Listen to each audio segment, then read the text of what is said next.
gonna show up there. Now I hear music and my voice.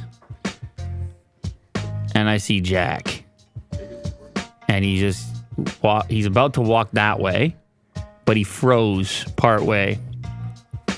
And now he's just standing there asking if we're recording or not. It's actually better than that. We're live right now. We're live. And they're in a different land. There we go. They're in the land of the home of the brave and the land of the free. Busy day. Busy. I am not alive. I'm not alive. Really? No, last night. Uh-oh. I saw your tweet. Which one? The F. Oh, yeah, I'm still haunted. Yeah, okay, yeah. We need more technology, like horror suspense films or like shows. Right. I need that stuff. Because that stuff happens, you don't know what to do with it. Uh-huh. But that's not even the reason. Like, what was that, 7 o'clock? This wasn't the worst of my problems. I was like, okay, come, you know what? Bring it. I was like, you know what? You might as well show up because I need your help anyway. I need manpower. Bring it over. Yeah, I was like, I need manpower anyway. What happened? You needed some heavy lifting? Well, no, yes, but no. Not heavy in terms of weight, but heavy in terms of like effort. Because I had a plumbing issue. Oh, those are rough. I had the kitchen sink drain was clogged. Okay. But what was your first okay, I've done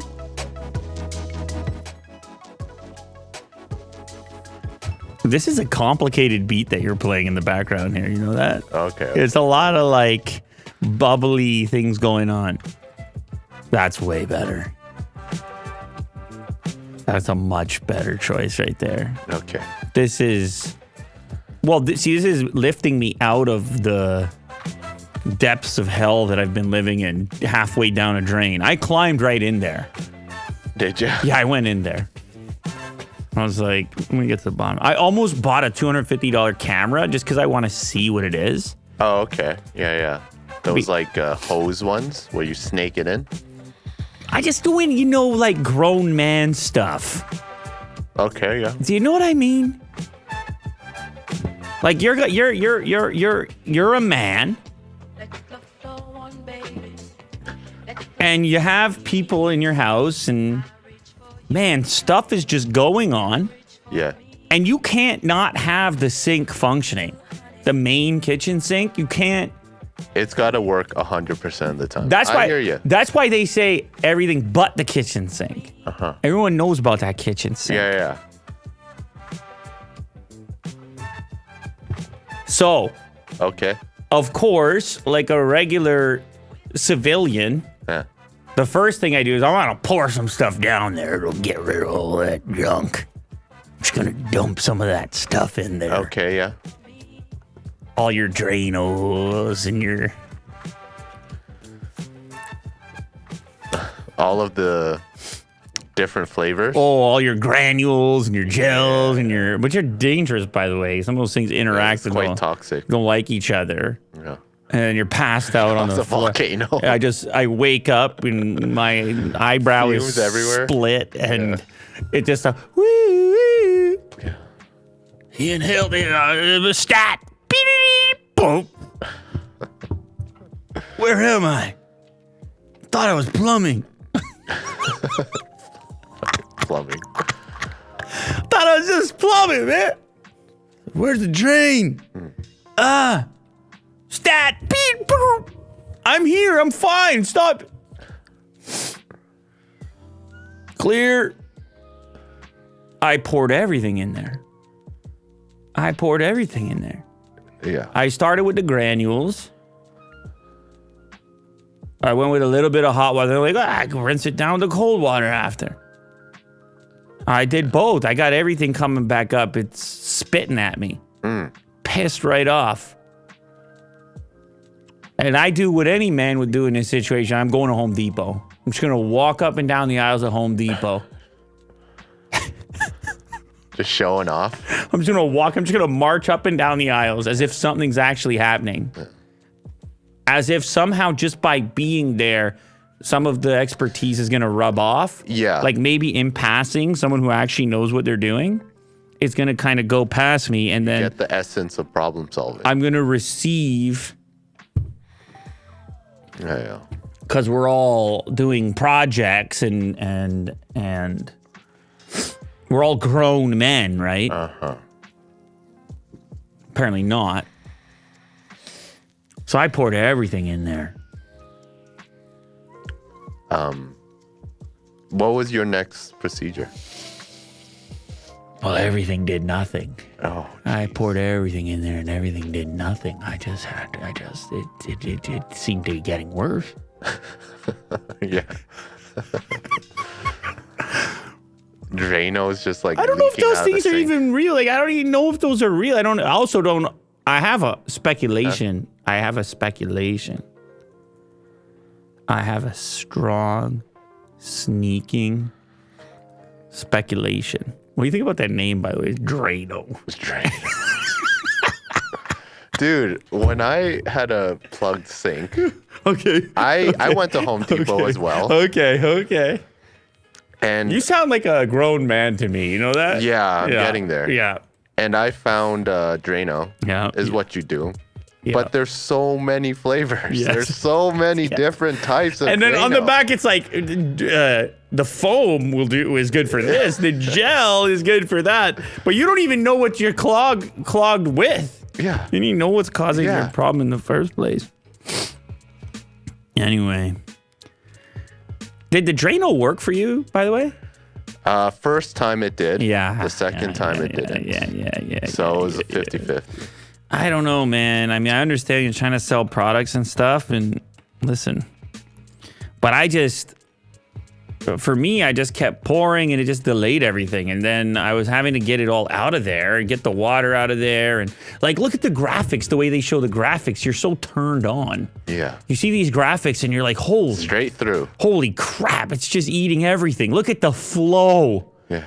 Look at the Drano flow. Did a rapper ever use that line? Because they probably should. Yeah. With the Drano flow. Yeah. Because that's a different type of flow.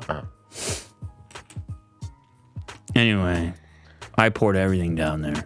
Did you end up using the that Max gel right there? I poured an entire jug of that stuff. Yeah. Yeah, that jug is gone. Almost a liter, 900 milliliters, right down. I think that's what you do, right? You're supposed to pour half. Oh, half? I was like, you know what's better than half? Double.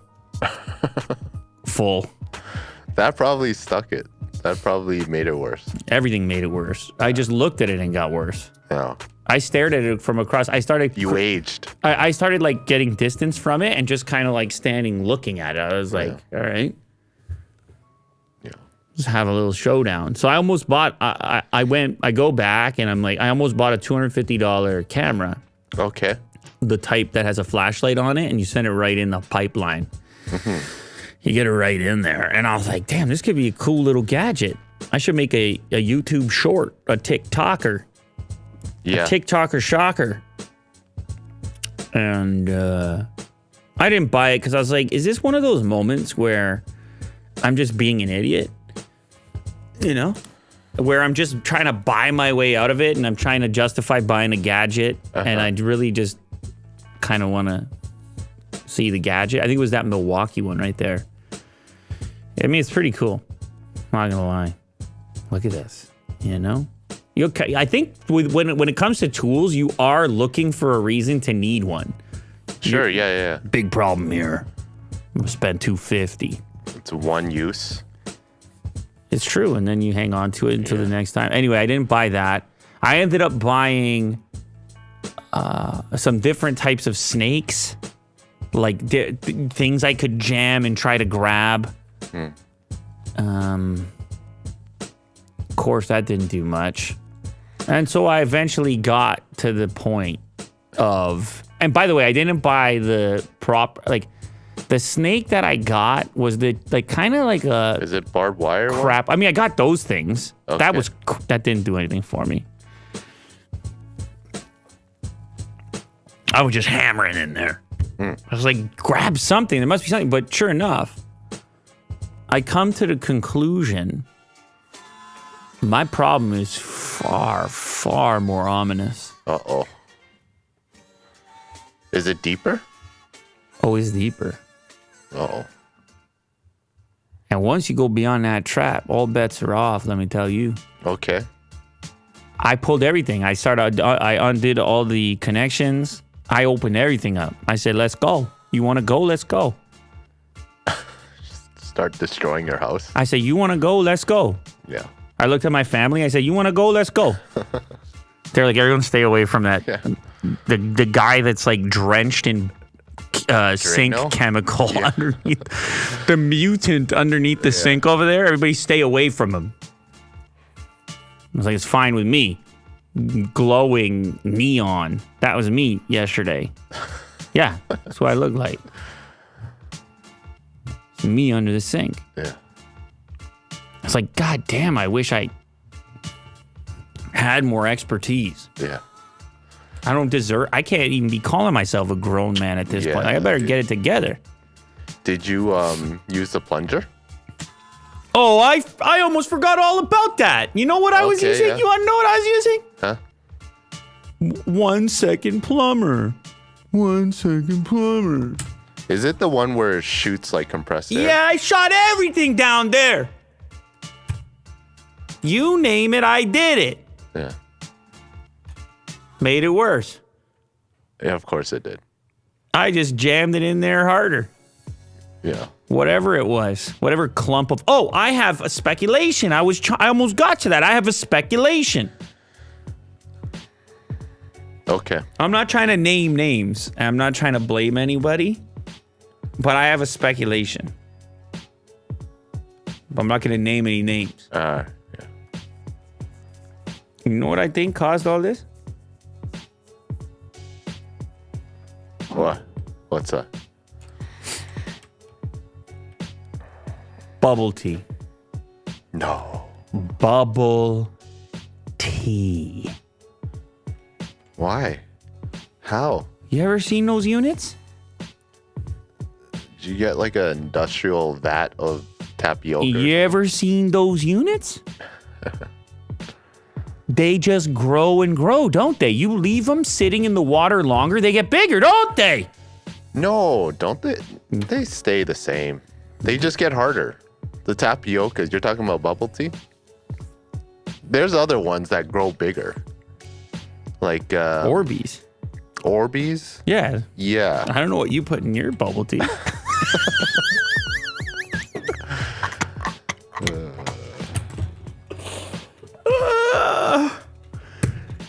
No, but those start really small. They do, yeah. And then keep absorbing water. But I'm telling you, give me a tapioca image, big. Give me a big tapioca image.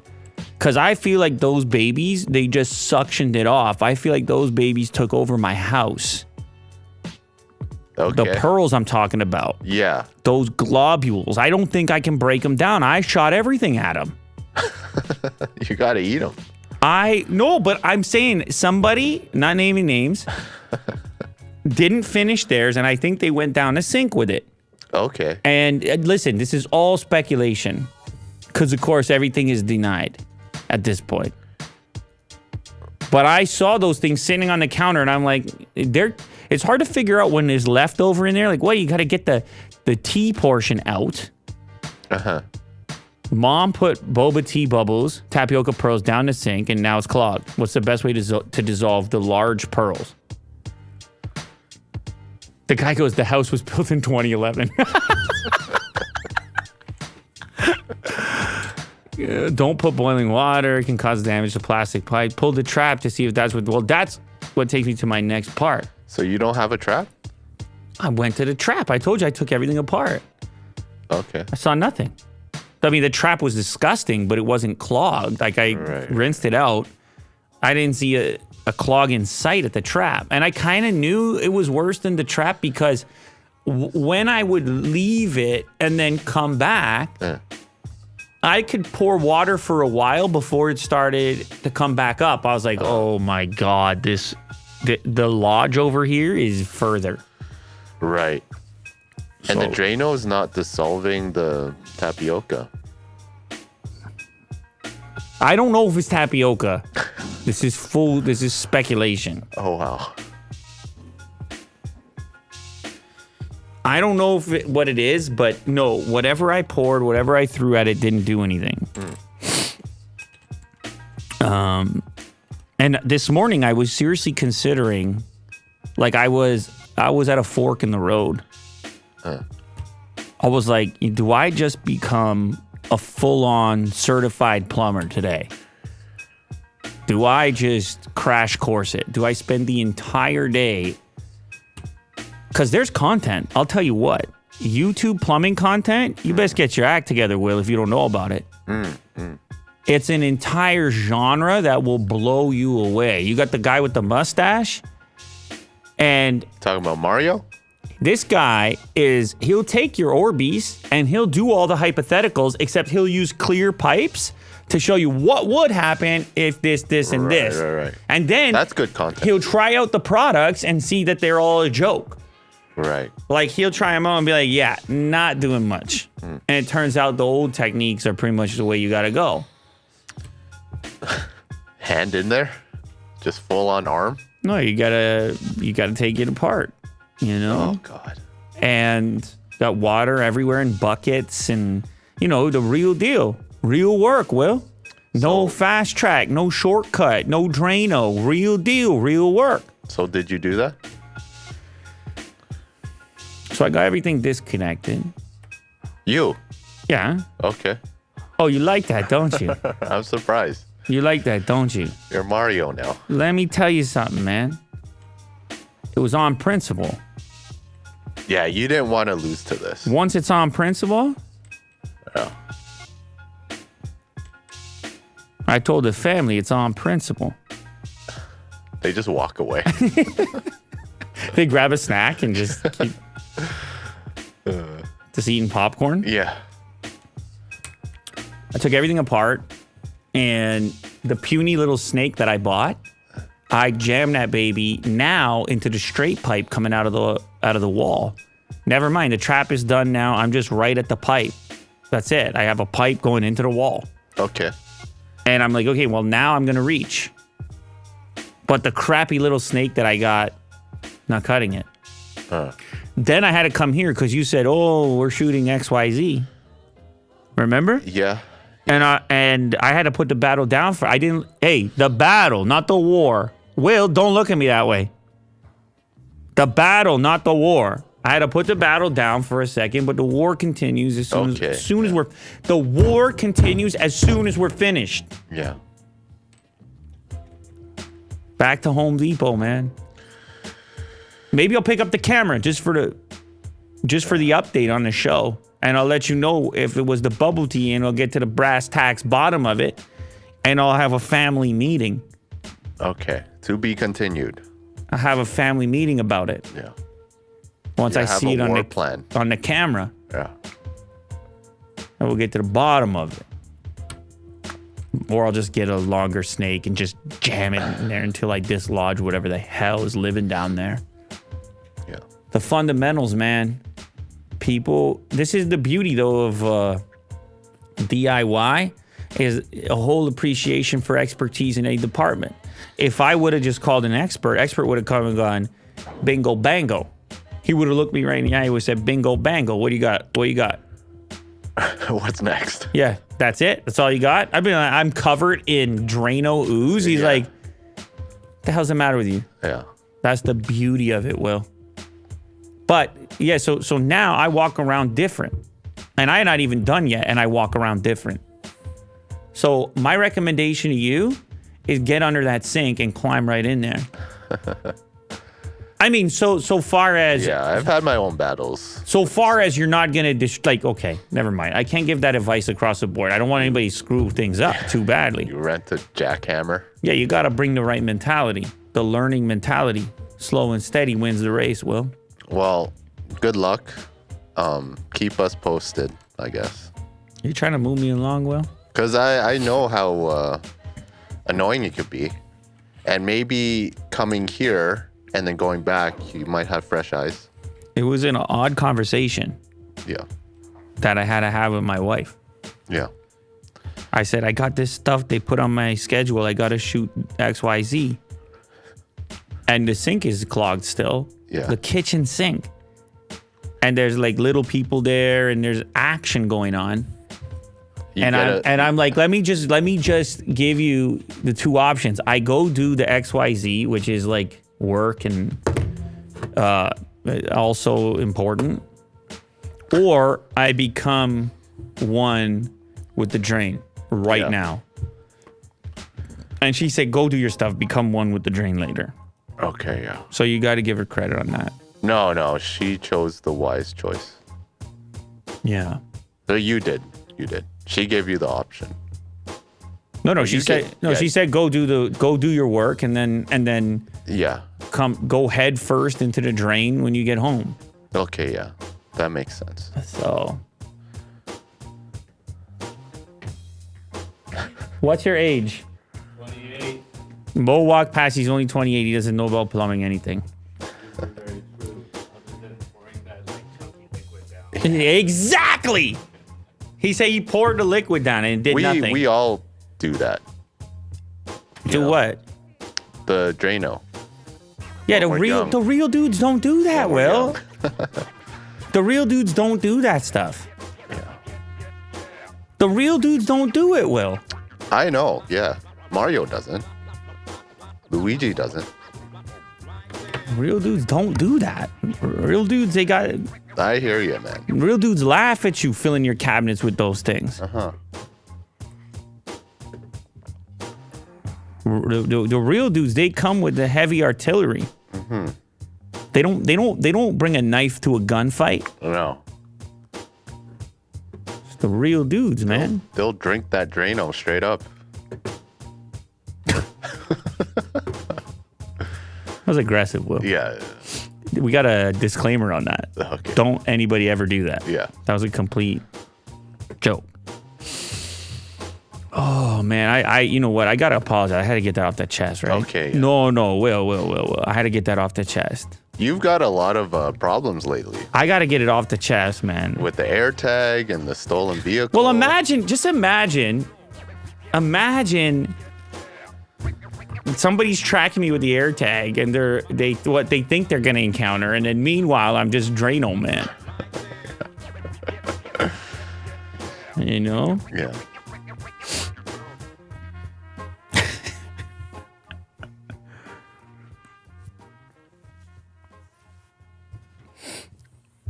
Apple's causing a little bit of a ruckus, aren't they?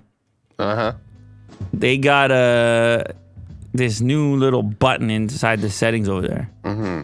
And your phone actually might be charging more slowly because of it. Yeah. Which is really, I mean, do I need to say how that makes it? I just, when companies, particularly tremendously successful corporate giants, hit you with this type of stuff, and like, listen, it's possible. I don't know. I'm not currently on an iPhone. I'm using an iPad. It'll probably get the same feature at some point, but I don't know how they're going to implement it. If it's going to be automatic with the software update, or if It's automatically turned on. it is. Are you sure about that? I think so. If it's automatically turned on, then that's insane. Yeah. Slow charging on purpose, by default, slower than it actually should charge because of, Carbon offsets. holy moly. And then now people over here are saying their iPhones charge so slow. Now they got to check if this feature is enabled. Apple iPhone users were stirred up on Sunday as they became aware of a somewhat new feature intended to reduce the carbon footprint by charging only when lower carbon emission electricity is available. Whoops. There's none of it right now. It's all dirty. All the electricity is dirty right now. No charging for you. We've deemed that the electricity is not clean enough to be inserted into this perfectly pure iPhone. Yeah. Angelic iPhone only takes the cleanest of energies. Yeah. Apple introduced clean energy charging with the release of iOS 16.1 on October 24th, 2022. The company claims that when the mode is enabled and a phone is connected to a charger, the iPhone gets a report of carbon emissions generated by the local energy grid and uses that information to determine when to charge the phone.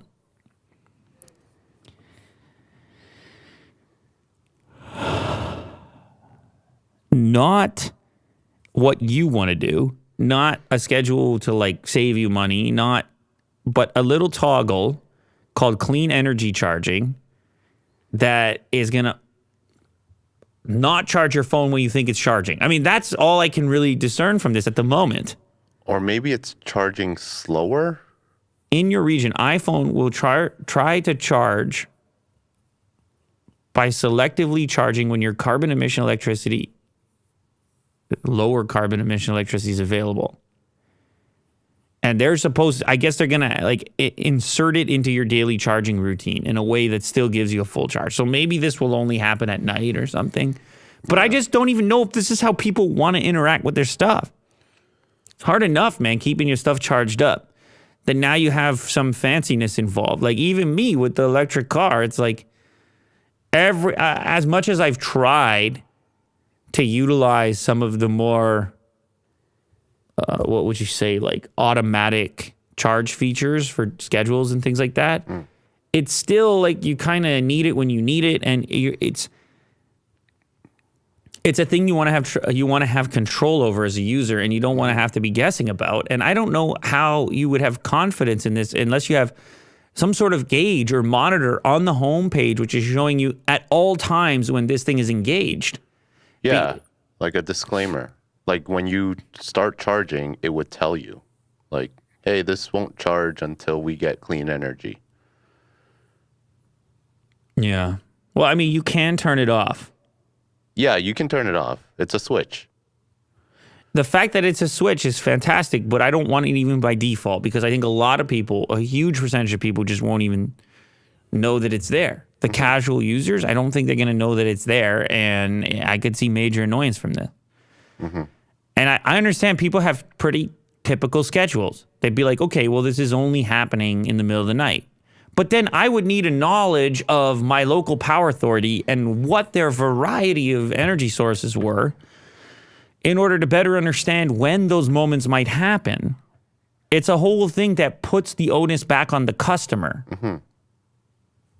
which for companies, and I understand Apple's one of these companies that claims that they're tremendous for the environment, but these companies in general, manufacturing, goods, consumption, etc., there are consequences to it, right? There's ecological byproducts from these things. And anytime it's moved from the sort of back onto the customer in the form of some type of guilt, I just find that it's a little bit disingenuous from the company themselves. Like in the sense that now you're managing something or you're feeling that you have a responsibility to manage it, when in reality, some of these megacorps are actually much better poised to have a bigger impact than any singular individual. And then you get into the argument of, well, what if it's every singular individual? But to what extent? To where is the line drawn? I mean, do we get to a point where it's like you have now used your phone for 3 hours today, and there's a toggle enabled by default that actually changes your brightness to half after the first 3 hours in conjunction with clean energy production from your local power authority? Or what if it throttles the processor as they actually had a class action lawsuit against them in the past? Everybody, a lot of people in the chat here are saying it's no big deal. It happens at night. But I'm not necessarily talking about this one implementation. I'm talking just in general about the idea of auto toggles inside your software for things that weren't there before. And again, I'm not sure that that's the case, but that's the key to me. Is if you introduce the feature with the toggle turned off and people can choose to put it on, that's one thing. Mm-hmm. But if you introduce the feature with the toggle turned on, that's a totally different thing. That's my opinion on it. And it affects your performance of using the phone. I don't think it's inherently good or bad. I don't think it's that simple. But I think it does show a difference in kind of the way the customer is viewed by the corporation, and whether or not they are the driver, and whether or not they are the way the relationship is. Mm-hmm. Let's just tell them what to do, type of thing, as opposed to, make a suggestion. It does matter. The introduction of the feature and the way that it's done matters as far as public perception is concerned. And the reason that there is this type of uproar is because of that small detail. Mm-hmm. Is the fact that, at least in this case, it looks like it's a thing to be disabled instead of a thing to be enabled. Mm-hmm. But I do agree, even regardless of that, it's probably a thing that in many cases is not going to affect people. People might not even notice. Because it knows the typical charge schedule, and it'll just charge over a longer period at night. But I got to believe there's also people with complicated schedules. Yeah. Paramedics and people that wake up in the middle of the night and are on call and immediately have to go, and then their phone is dead because the energy authority was burning coal. That's an exaggeration. Yeah. Or the one time that you really need a phone charge and then you wake up and it's like still 15%. That's a problem.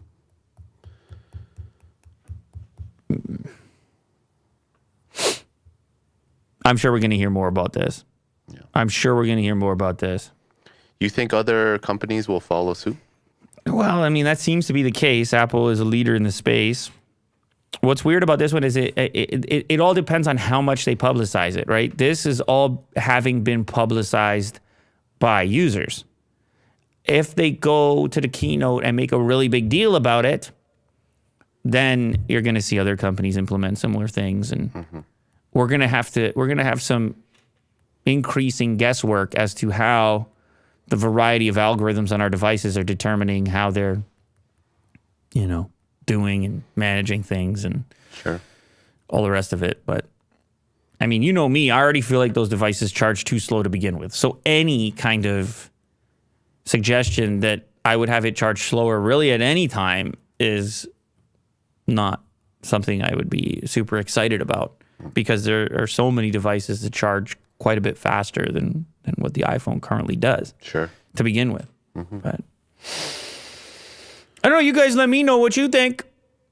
Yeah, you can do your thing. You can throw it in the chat, obviously, and in the comments, and you could say, well, look, man, Apple's sending a message here and making a difference. I mean, listen, that could be your prerogative. Mm-hmm. But I just think it's just one more detail in the way that corporation interacts with its user base. Just one more kind of indication of how that relationship is a little bit different than sometimes the way it works between other corporations and their customers. A woman who got locked out of her Apple account minutes after her iPhone was stolen had 10 grand taken from her bank account, says Apple was not helpful at all. Will, you're going for the jugular today, dude. Yeah. We have a lighter Apple story next. Going for the jugular today. I don't know to what extent this is Apple's responsibility. I might flip to the other side on this one, but they are responsible for the wallet, right? They're responsible for Apple Pay. And they probably said to her, call your credit card companies. They're the issuing these payments. We're just a portal. Mm-hmm. Woman said that soon after her iPhone was stolen, she was locked out of her Apple account.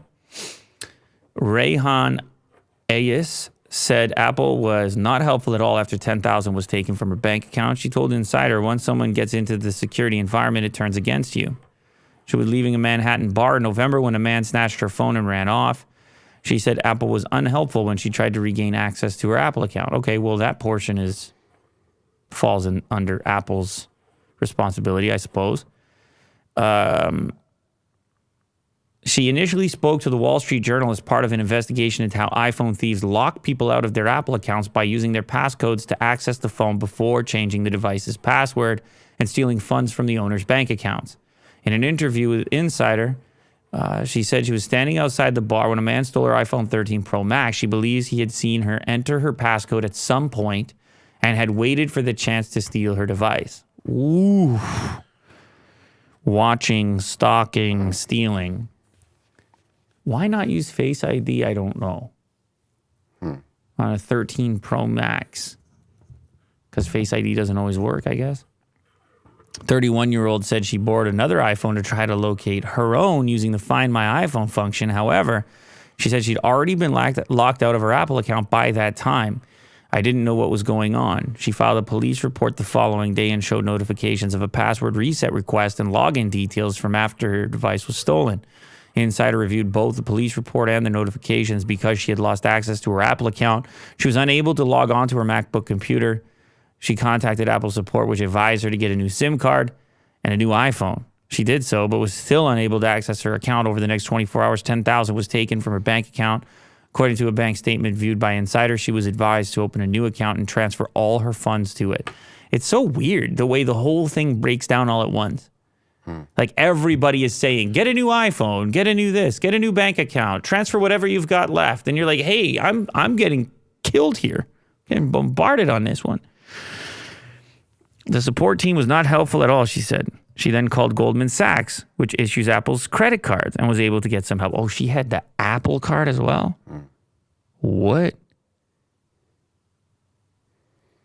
Oh, boy. Very frustrated with Apple. Of course, I tried it like minute 3 when it comes to Find My. It was already locked. The guy locked it locked it up from her right away.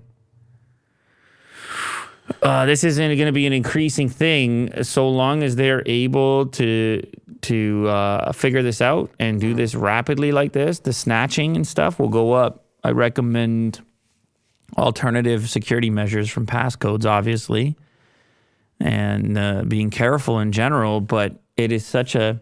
I mean, I didn't have this exact experience, and this sounds terrible, obviously, but I had the car stolen, and it's a very, like, a violating type of experience, and this is maybe even more personal than that, right? It's... I don't know if this had anything to do with her not using Face ID. What, the fact that she worked at Revelio Labs, a workforce intelligence company? Yeah. Why would that? Intelligence company? Maybe she is more skeptical on the technology or something. I don't know. It's a stretch, but yeah, there's a reason why she's not. Using Face ID. I know, but people who have Face ID also have passcode because there's no fingerprint, so it's not like you have that dual setup. You have face and passcode, and sometimes, like, if the thing is laying on the table and you don't want to reach up to it, you just type your passcode, right? And she was at a restaurant. I assume that's what happened. She may have had Face ID, but also just used the passcode sometimes. So is it really Apple's fault? I think I agree with you. I don't think it's I'm not. Fault. It's definitely not their fault. But they didn't really help her situation. Well, normally, you know how it is, right, with a credit card company, and I'm sure there's a variety of different types of treatment that people get. But when you call your credit card company and you want to report a fraud or a stolen card or something, they usually move pretty rapidly, and helpfully. They run back the transactions. So I don't know why, if she had the Apple card, which it sounds like, I mean, there was a section on Goldman Sachs, right? Here we go. While visiting Apple Store in search of support, she received an email from Credit Karma showing an application for an Apple credit card. Another email showed the application had been approved while she was on hold with Apple card support. So somebody else actually applied for the Apple card using her name. Like, her whole life's getting screwed up over here. It's full-on identity theft. But I think because everything is so integrated, I think really what the message here is that we have now so many eggs into one basket type scenario where you're unlocking the whole identity with a 4-digit code. Like it's almost like you don't even want to have a passcode at all. It's just biometrics and that's it. Or everything has to have 2 steps to it, or we need more complex codes. Like you know what I'm saying here? Because, or maybe we go back to keeping some of our eggs in a separate basket. Because it's just a terrifying experience. It happens to a lot of people, but like where the responsibility lies, at least historically has been the credit card company. It's in exchange for convenience of having a credit card. But in her case, it says bank account. So I presume that's like debit. Listen, it's all over the place. We got too many things attached over here. And it's extremely unfortunate. And I don't know who's going to help and who's not going to help. But obviously, at this point, when you go through an experience like that, Will, you're not going to feel too fondly of anybody that you felt could have helped but didn't. And you're also just not going to be in a good mood anyway. Sure. 10 grand lost. Jeez. All right, this might be better. Apple's new watch strap concept is utterly wild. This is on the positive note, Will? Yeah. So there's a patent here, I think, that would make the watch band change colors.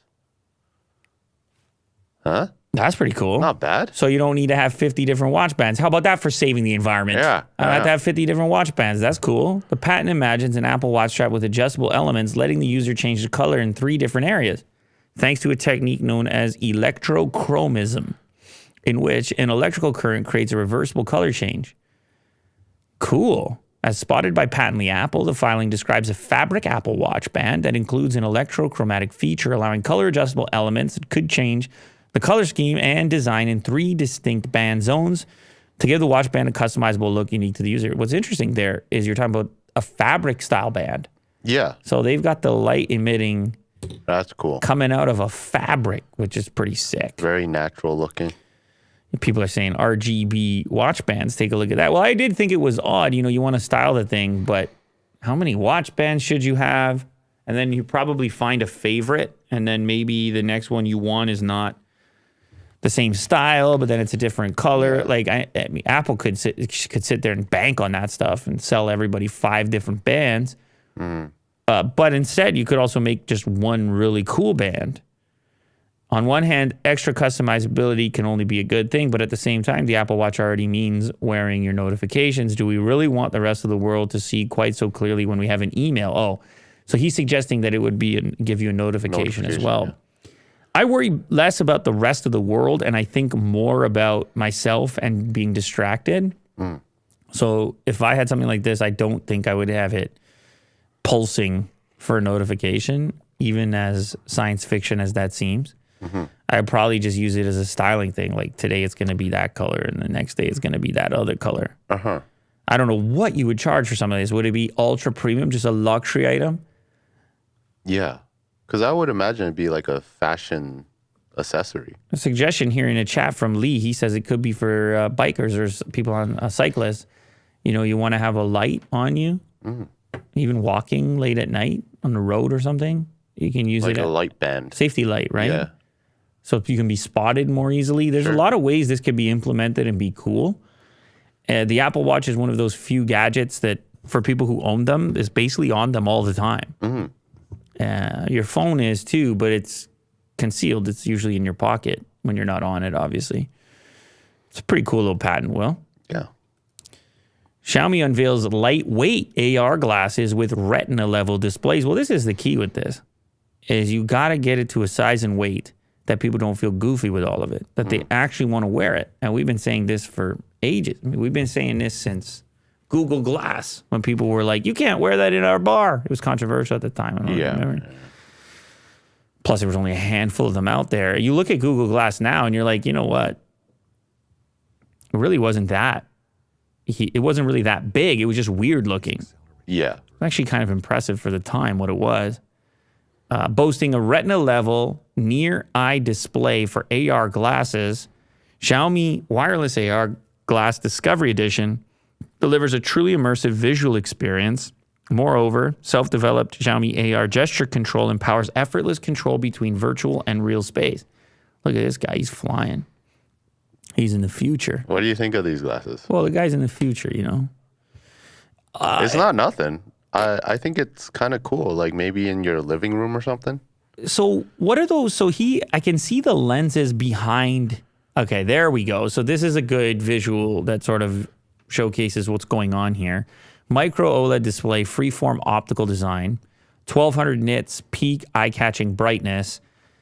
This, you can see the distance that still needs to be there, even with that prism or whatever is necessary, the lens component there to give you the ability to essentially focus on something up close. But and then you still can't have it right up against your eye.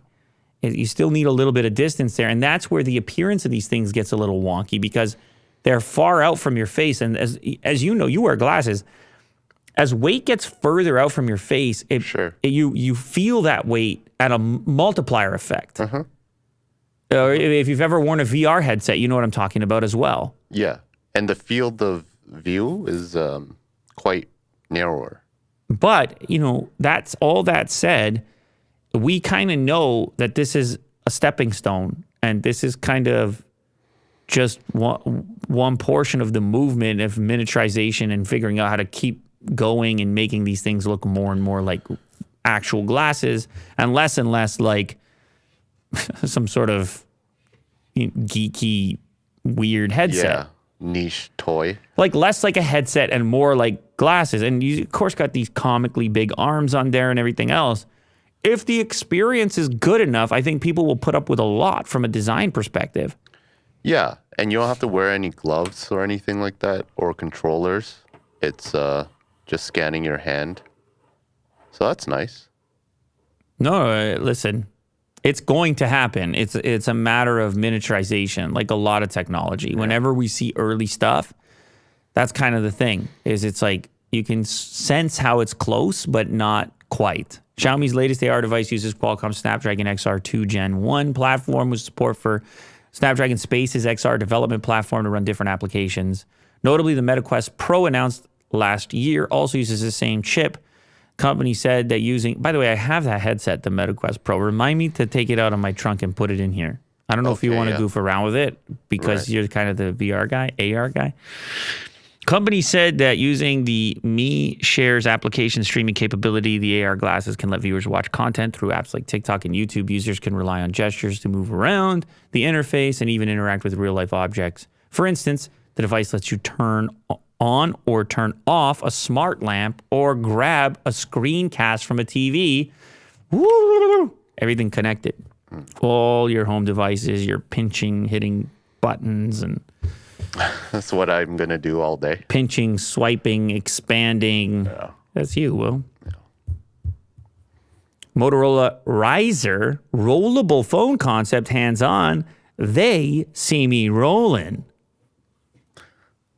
Nice. They hating? That's the headline, by the way. Android Authority, shout out.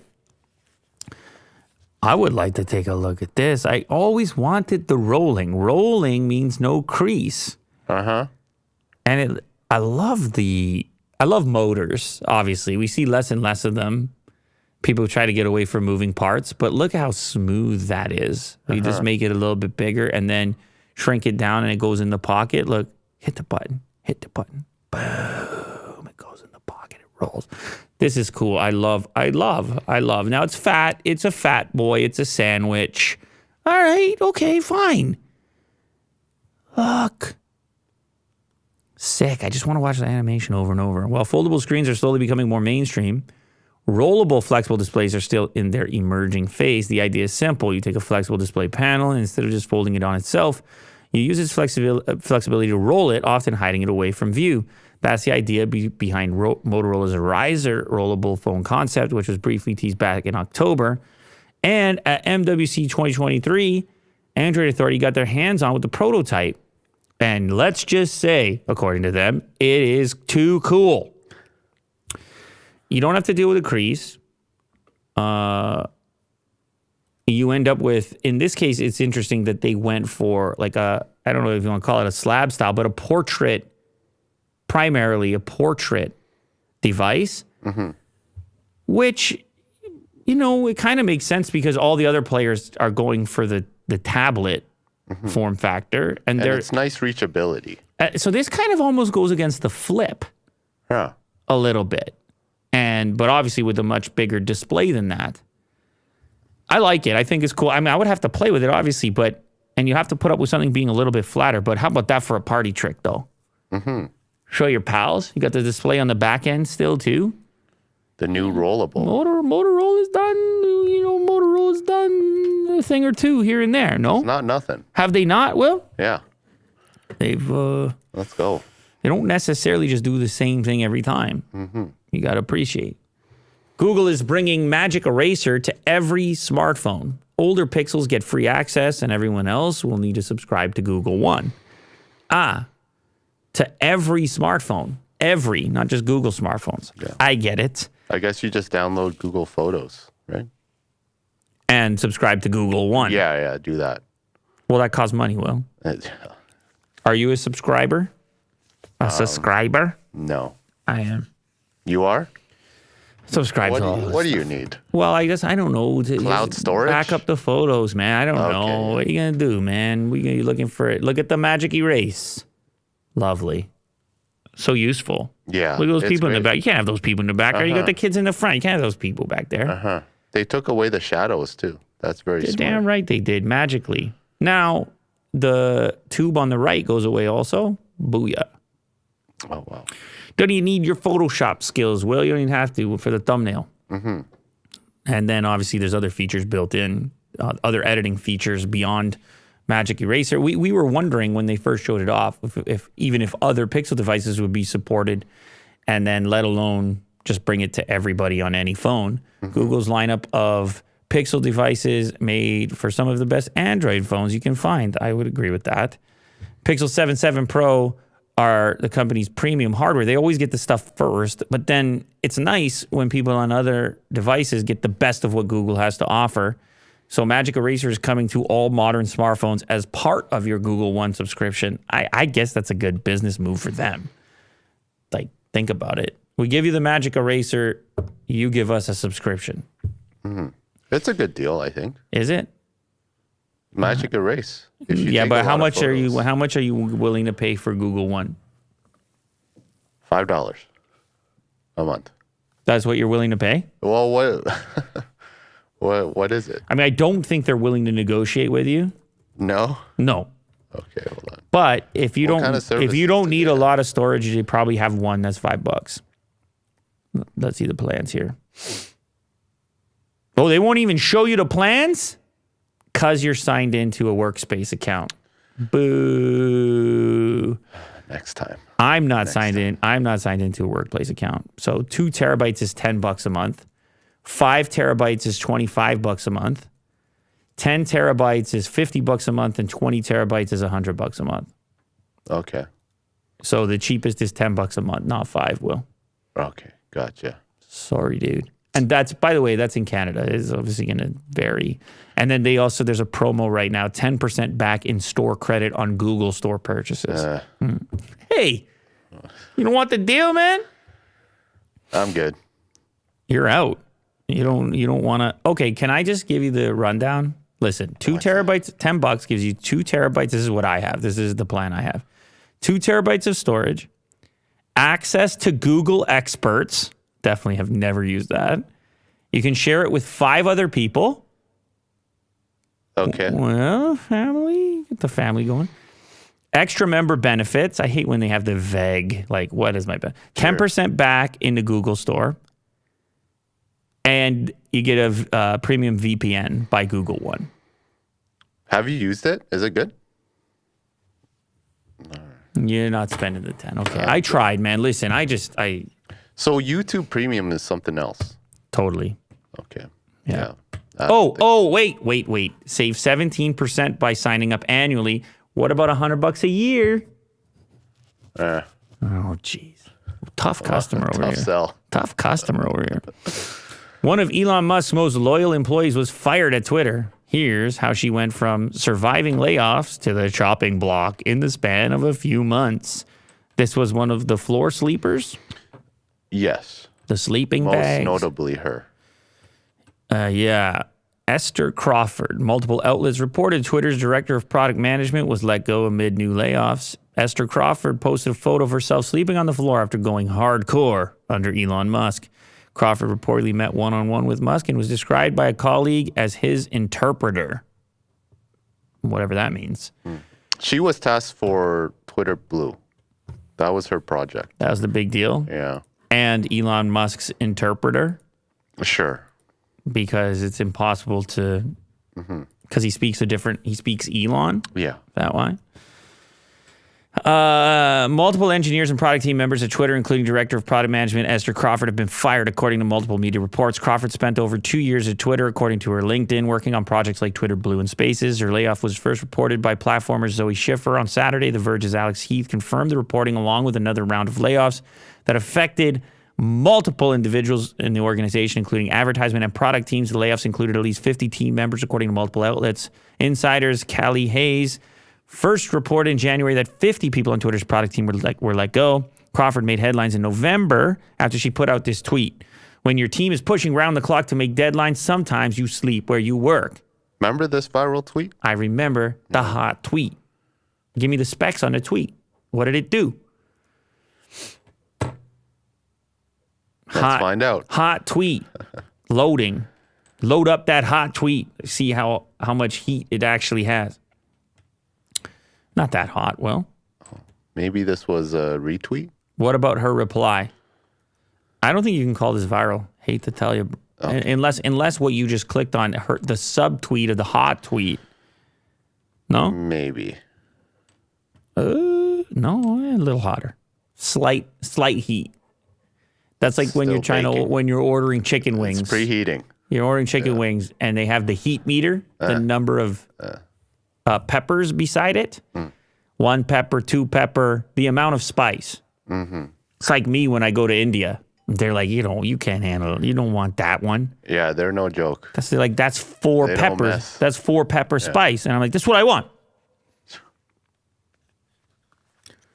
I can handle it. I cleared a drain in the kitchen and I didn't use Drano. Well, I used Drano, but then I actually took everything apart. I can handle it. Yeah. Then I'm on the floor in a sleeping bag in the Indian restaurant. Sweating. And they're like, we told you, man. Yeah.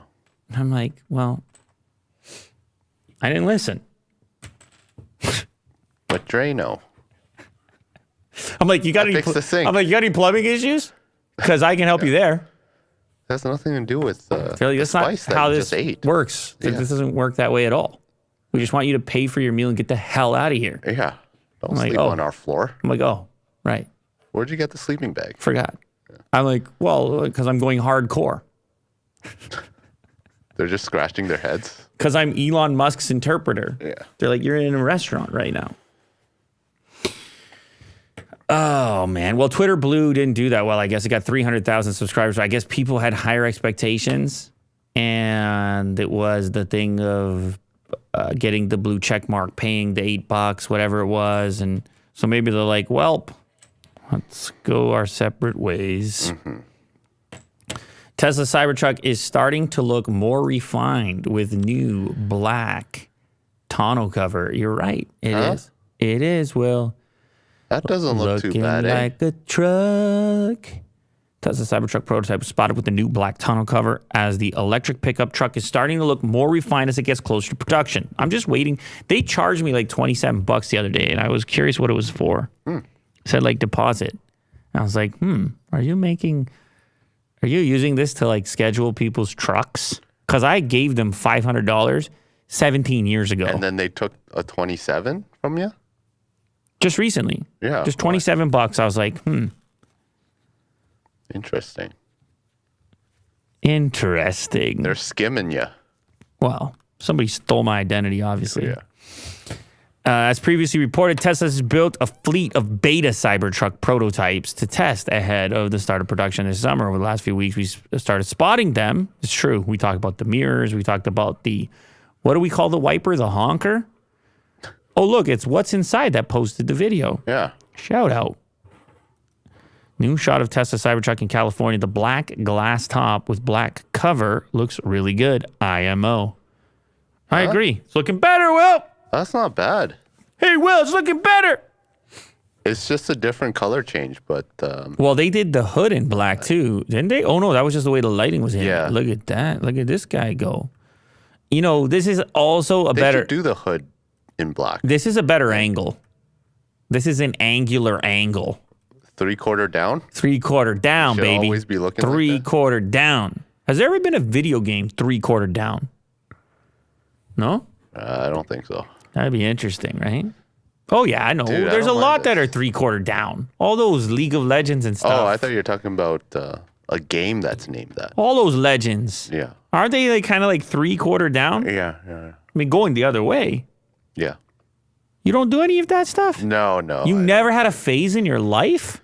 I don't think feel so. like I believe you right now. I feel like you're lying to me. You never had a 3/4 down phase. You never did some kind of like strategy or whatever type of game. Yeah, maybe StarCraft. Yeah, a maybe little bit. maybe you did. Maybe you did. Maybe you did. Did you? Of course I did. Okay. Cybertruck is looking good, and you know what? It's about time we had a clip like this. Because there's the last couple of times I've been like, ooh. This one saved you, eh? Last couple of times you see my expression. Last couple of times in the thumbnails, I've been, Yeah, a lot of thinking. A lot of unsure. this one, This one's not bad. this one. I'll take a spin. 3/4 down. That's it. This one, 3/4 down plus, I don't know, or did my tires grow a little bit? Oh, is there a honker on it? Wiper? No. No wiper. No honker. Interesting. Could that play that big of a role? Oh, yeah. Damn. Hey. Just get rid of the wiper. Uh-huh. But you need a wiper, Will. No. Yeah. That's where the $27 is. No, we'll take it. We'll take it. I bought the wiper first. Yeah. Okay. That's all you get. We'll take it. Mercedes-Benz experimenting with ChatGPT AI chatbot in cars. Is that any good? Yeah, I want to talk to my cars, Will. I want to ask questions. Yeah, you always do that. Whenever I have, You have a conversation. Android Auto, when I'm driving the Tesla can't do very much. Can't answer my complicated questions about the world. Mm-hmm. It's just like, hey, that's not my deal. I'll give you directions. Leave me alone. So then I end up still asking Google instead when I have a question in the car. I want to ask if something is open. I want to ask, complex math equation. Or who knows what you need to do while you're driving. You get bored, don't you? Yeah. So this could be good. Prototype, few questions, explore the possibilities of so-called artificial intelligence. Mercedes just couldn't resist. Now, did they make a deal with Microsoft, I guess? This is why Microsoft is well poised for this situation. Because all of a sudden they call up all their contacts, people they worked with, people they made software for, different weird implementations and contracts. And then they say, hey, you hear about our little investment over here? Mm-hmm. And they say, yeah, we did. The whole world is talking about it. And they're like, you want peace? And then Mercedes-Benz is like, we'll take a sliver. Because we can advertise. Mm-hmm. So their OS, MBOS, and that's going to power their upcoming infotainment systems as well as facilitate in-car purchases and entertainment. So you can subscribe to your heated seats. I'm joking. After we heard about what that sounds like in next level voice commands, we hopped in the driver's seat and gave it a 1-2, gave it a once-over. Couple of goofy questions. What's the best way to make scrambled eggs? I want to talk car to blows up. I want to talk to my car like that. That's exactly how I want to talk to my car. Because I get bored. Sometimes I'm listening, but sometimes I'm just inquiring. It's conversation. I'm just inquiring. Yeah. What's the population of blah? Yeah, It could be relevant to what I'm doing, or maybe it's relevant to what I'm going to do later. What was the answer to that? There isn't an answer. What is this article? If you're in an unfamiliar city, you could ask Mercedes, what's the best Thai restaurant in town? Pretty standard question for an in-car assistant. In our case, we asked, what is the worst restaurant around? The car paused for a moment, noted that different people like different things, and then scoured online reviews to give us a name. That's pretty cool. because of context and conversational aspects. So it can Yeah. come in and say, hey, to be clear, like, there is no dedicated worst because everybody has their different tastes. But that's where I feel like it's a problem. Uh-oh. Where I think the chatbot should know who you are in time. Like they would figure you out and be like, oh, you like, red bell peppers. Here's a Thai restaurant that's specific for, this meal. Why you got to throw the bell peppers at me like that? Based on what you like. I know, but why are you looking at my why are you looking at my profile like that? Google's only supposed to know that, not you. Well, That I like the red pepper. I paid Google. Somebody over here says, wait until advertisers can pay to be the top of these results over here. Right. Get your Bing going. You want to get your Bing going. They're all ad models, aren't they? Well, they should learn from you, Me? right? I can tell them. I'll tell them what to do. Instead of just like giving out like a bunch of answers, it should just be more personalized in time. Because that's what the assistant's for, right? No, I know, but chatbot. look at their business model. Look at Bing, look at Google. It's predicated on this idea that you're searching for something and you're seeing a sponsored listing in conjunction. That's their business model. And then maybe in car, it's going to be, hey, pay to get rid of those ads. I don't know. Yeah. What's their business model, right? Or Well, I think is the feature so good that Mercedes is willing to pay for it, the customer is willing to pay for it? Maybe. I just think the car should be more personalized than a search engine in this case, right? Yeah, that'd be ideal. So I guess they tested in the EQS, right? When will my EQS have ChatGPT? Mercedes says this is just a study at this point. For the press event, it was a fun way of showing how the new infotainment can be updated and improved over time. Well, I know they just updated for that full self-driving, that Vegas story. Yep. So this will be an over-the-air update, but it's not coming immediately. Yeah. Nokia changes its iconic logo to signal a strategy shift. Okay, now What do you think, huh? It's weird because you have the Dell ad right beside, and I'm like, man, those. I don't know why. Like, is there a correlation or no? Well, this is an ad. No, I know it's an ad. I'm just like full sidetracking before we even get into it. Okay. This kind of, what would you call it? This slender font? Oh, you're comparing it. I'm to comparing the them, yeah. logo. Yeah. I think slender fonts are in. That's what Yeah. I'm trying to get to, like slim fonts. And Nokia is even slimmer. It's basically the bare minimum shapes that you need to spell the thing. Not working for you? Kind of looks like a math equation. Kind of looks like alien lingo. Alien, yeah. It looks alien. What is their new strategy? Are they AI now too? Like that plays a role here. Announced plans on Sunday to change its brand identity for the first time in 60 years. The new logo comprises 5 different shapes forming the word Nokia, which I'm not saying correctly. The iconic blue color of the old logo has been dropped for a range of colors depending on the use. You're gassy. There was an association to smartphones, and nowadays we are a business technology company. Okay, so that's it. They're more business now and less smartphone. And they're letting you know with their symbols and their equation and so forth. Mm-hmm. All right, what's your review? What do you... Let me do a side-by-side. You know what? Why don't we do a side-by-side? Okay, yeah. Let's do that here. Give me a review. Give me a... Because you were this guy at one time in your life. Huh? This was you. You were the even better. Look, you can see them all in one slide to the left. From 18... I like the 1871. That's my favorite. The fish? Yeah. No, actually, I like 1965 the best. That's cool. It's a hamburger? No, I think it's the globe. It's a globe? Oh, okay. But it can be a hamburger, a Nokia hamburger. You have 1966, and basically it's been the same since 1966. I guess the shade of blue changed. So, but really what we want to know is what you think about the new one as an expert in this field with a background in branding, 3D, animation, photography, videography, web design, production, Fortune 500, pharmaceuticals, surgery, I've never. legal. Yeah. I I do like it. I don't mind it. Maybe I think it's just one of those things that need to grow on me. It looks very alien language kind of territory. It's too minimal, in my opinion. Do you think it was worth the $10 million they paid for it? Probably not.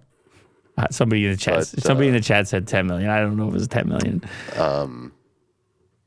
I don't know. Their old one just seems bold. Oh, well, why? It is bold. It's also very old. It seems like a legacy font. So you think it was time for a change? Yeah, but is this the change? Well, it is. It is the change they did. Okay, it's official. I think it just needs to grow on people. Then it'll be okay. I don't mind it. I like the colors though. Is it a problem that the N at the front kind of looks like an A? It does, yeah. Yeah. I mean, you can see on the end that the A is different in styling, but if you just like glance at it, you don't know what it is. I don't know that you immediately see Nokia. Nokia, yeah. Yeah. Yeah. It's So out of 10, your review is? maybe a 7. Maybe a Oh, that's higher than I thought you were going to give it. You sounded really subdued. So a 7, I think maybe a hard 7. a hard 7. Yeah. Damn, dude. What do you think? I'm a soft 7. You're a soft 7. Okay.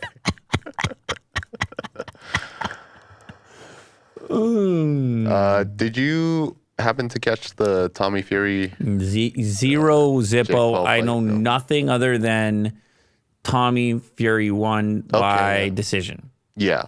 That is all I know. And I know that Drake lost a bet. Yeah. That was the extent. I didn't see the fight.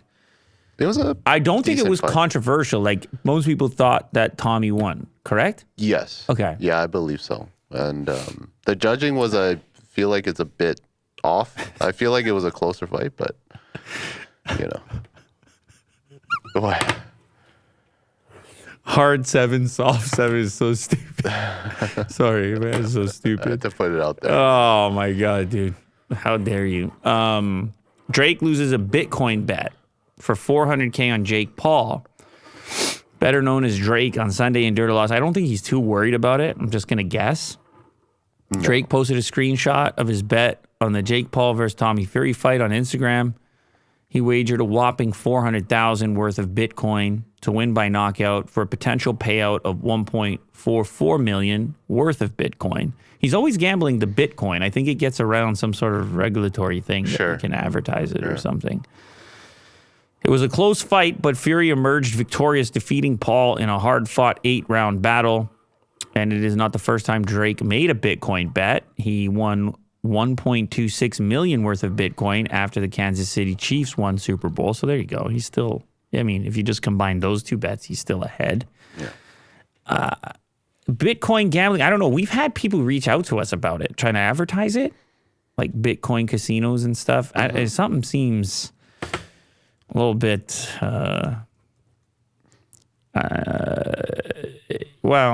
listen, I'm skeptical. Let's say that about that, because I'm sure there's ways to do it and people love the crypto and maybe one day it'll all be sorted out. But you also have to think that it's only a matter of time before similar regulatory bodies come and take a look at all that, I would guess. It's a matter of time. Well, you're still gambling, right? Yeah. And one of the things YouTube has taken a hard stance on in the past has been gambling. Paid attention to when like different creators and stuff had dabbled in it. And listen, even gambling, I'm not talking about necessarily gambling targeting young people, but I'm talking even if that's not the case. Just gambling in general. It's a different kind of tier. And I guess it's something to be careful about. But he's mostly posting from Stake, right? The company Stake.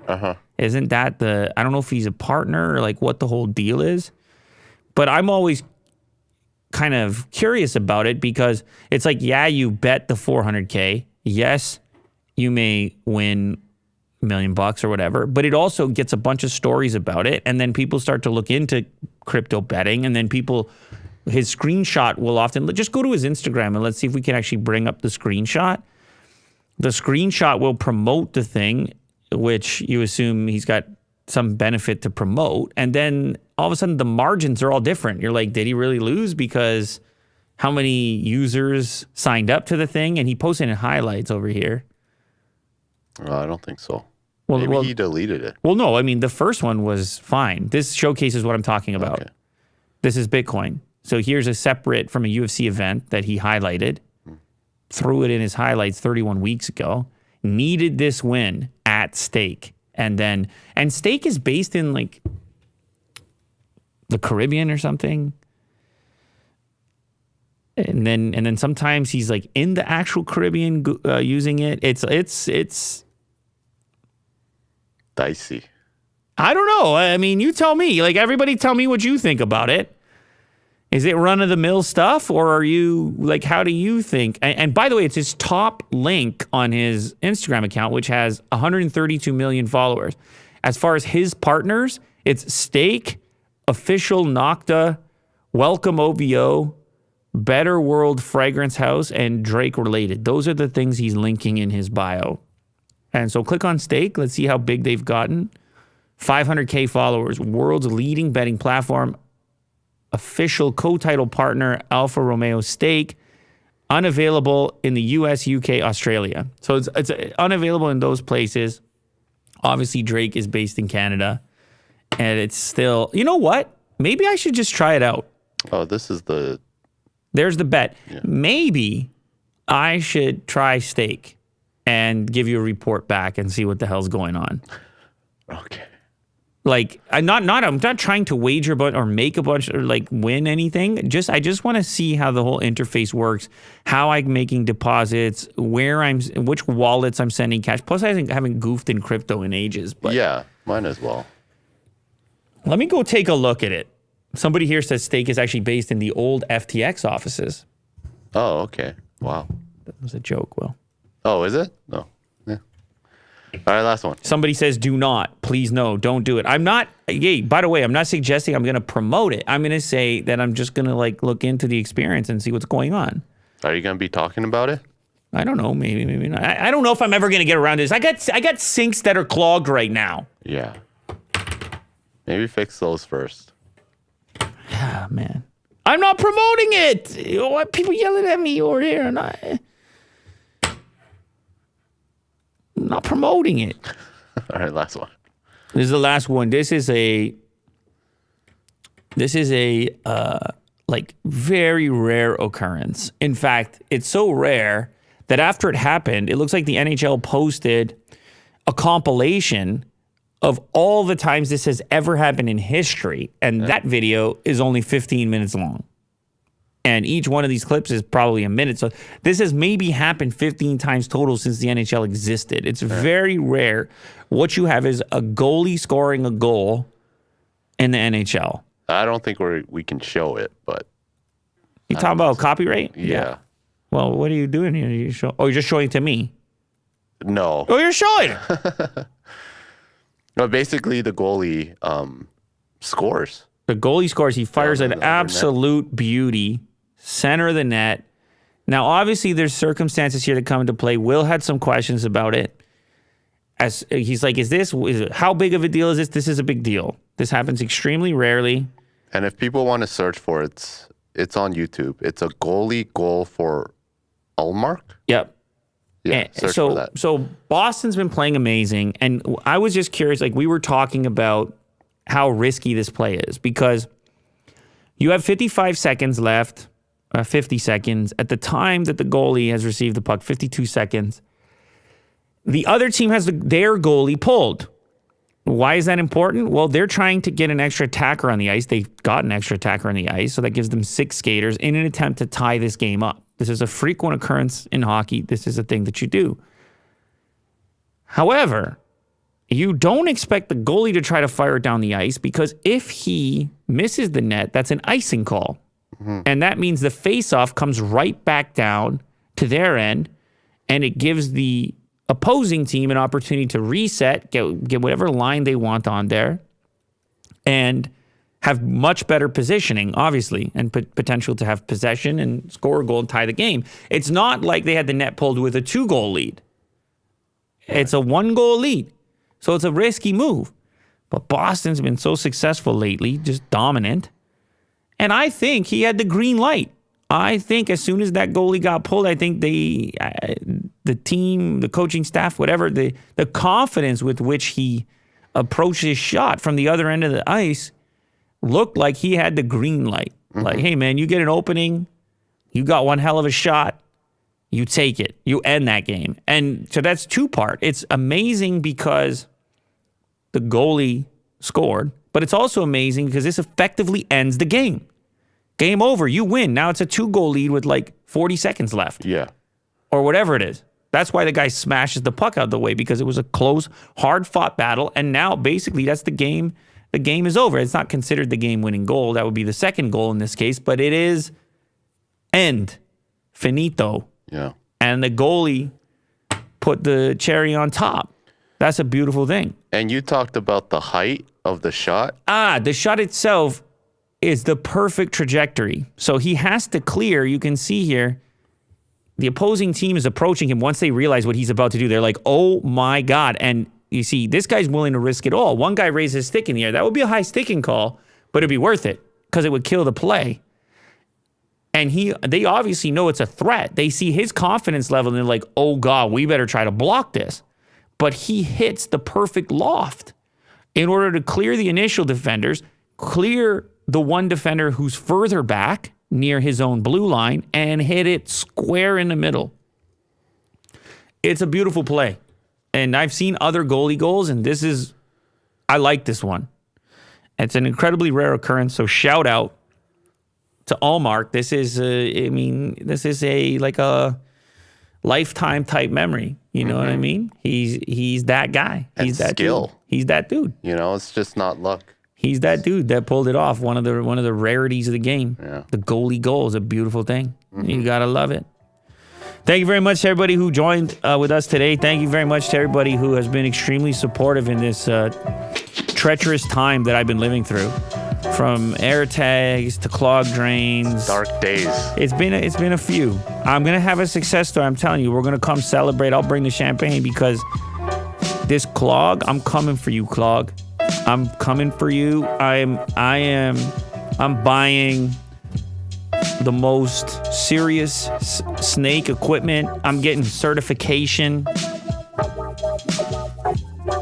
I'm going for it, Will. Okay. I refuse to back down. I will not stand down in this scenario right here. And I couldn't do it without everybody's support. I don't know that I will have the confidence without everybody else's support. Yeah. I'm coming at that drain with the confidence of this goalie. I'm going straight for the jugular on that one. Yeah. I'm putting it square in the net, and this clog doesn't stand a chance. Well, yeah. You have our support. I'm going to make history under that sink. Yeah. Yes, I really do appreciate it, guys. Thank you very much. And thanks for riding with us. And thanks for joining us on the live. And sorry that we were late starting today. That was Jack and Mo's fault. Yeah. I think we'll be back at the regular time tomorrow. Regular time. All right. See you guys later.